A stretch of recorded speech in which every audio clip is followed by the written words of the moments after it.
Hi, mommies. Hi, thank Hi. you for joining us. We're very excited. So, in the world of animation, creators wear many different hats, including writer, researcher, and animator. So, what are some tips that you have for people that it's their dream to kind of break into the children's writing space and also the animation world? Well, I would say we are always on the hunt for great writers. Um, and Traci and I, her area of expertise is more the animation and visual, whereas I'm more focused on the writing. We really collaborate on everything. She's my favorite writing partner, and I weigh in on all the designs. But I think for me, speaking of writers, we are always looking for writers. I know that one of the ways of breaking in is, if there's a show that you love, writing a spec script and coming up with ideas is one way to start practicing and really finding your voice as a writer. Yeah, and then on the animation design side, there's so many, what's so wonderful about this digital age is all the programming that you can do on your own of stop motion animation or storyboarding and just kind of learning those tools and the practices of telling stories or taking your favorite animated shows and breaking them down visually and storytelling and the arc and what happens in each scene. But internships are always great.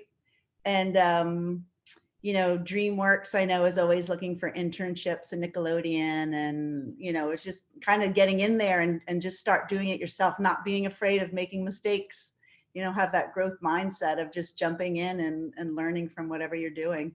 And one of the things that we're so excited about is the digital aspect, the idea of with Gabby's Dollhouse is that this is a show she has created. So we start live action in her bedroom, and the conceit is that she films each of these episodes on her phone. And I feel like, in this day and age, kids, there's so much freedom for kids to create their own stories and express themselves. And I think, keeping a journal, it just feels like it's such a great time for kids. And that's why we were focused on growth mindset is don't wait for something to be perfect to put it out there. And don't be afraid of putting something out there and making a mistake, because that's how you learn. And that's one of the big messages that we hope we're modeling for kids, future writers and animators. So, Blue's Clues was originally going to be a cat. So, are you excited to explore many fun? Wow, you are a super fan. Not many people know that. Yeah. So, you're excited to explore so many cats in Gabby's Dollhouse? We are. Cats was the kind of the go-to, and then we ended up steering with the dog because another show that we were up against had a cat, so we wanted to be different from that. So the cats finally get their day. Yes. We're excited to celebrate all things cat. That's right. Yeah, it's been amazing. We when we first came up with the idea, we originally had different animals, and then we just loved cats so much, and everybody loves cats, and we were seeing all these crazy YouTube videos with the cats, and we decided we're going all cat, and we're so glad we did, because it's not only do kids love cats, and everybody loves cats, but it also created such a unique design element for the show and a real overarching look for the show. Yeah, and theming everything from the unboxing to having little cat ears to her magic ears shrinking her down. It just kind of was this complete umbrella that just felt so right. And we call it catifying. So we're always catifying things. If we have the toaster, it's got cat ears, and even the toast, the bread has little cat ears, and even the toilet in the bathroom has cat ears to flush. So it's so much fun, and we just have such a great time with it. Yeah, I think kids, the more they look, the more they'll see that there's like little Easter egg hidden of cats everywhere in making it Gabby's and the Gabby cats, and that they're a Gabby cat too. Happy about it. She is a huge cat fan, and she was like, "Oh my god, this show was made for me." That's great. Thank you.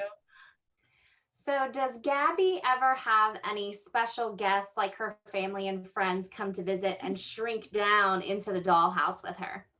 We hope to one day. We have the idea that the backstory is her grandparents gave her the dollhouse. So we love the idea of bringing in her family, whether it's grandparents or a little brother or a little sister or cousin. Yep. But that is a fun aspect. Or maybe we can hold a sweepstakes and somebody can shrink down into the dollhouse. You two can go in. I'm sure Instagram will have something eventually of getting to shrinking yourself inside the dollhouse and picking your room and character. Yeah, I mean, what's wonderful is that we already have this additional content that we're doing with DreamWorks, where there's more of a 2D version of Gabby. So it feels like it would be really cool to see other kids maybe in their 2D version in the dollhouse with Gabby. It would be really great. The 3D version, it takes months and months and months to create a character. There's so much detail that goes into it. But the 2D version of Gabby is definitely something that we can explore in the additional content. Yeah, that would be a great fun. idea. Yeah, it would Awesome. be. Thank you. Sure.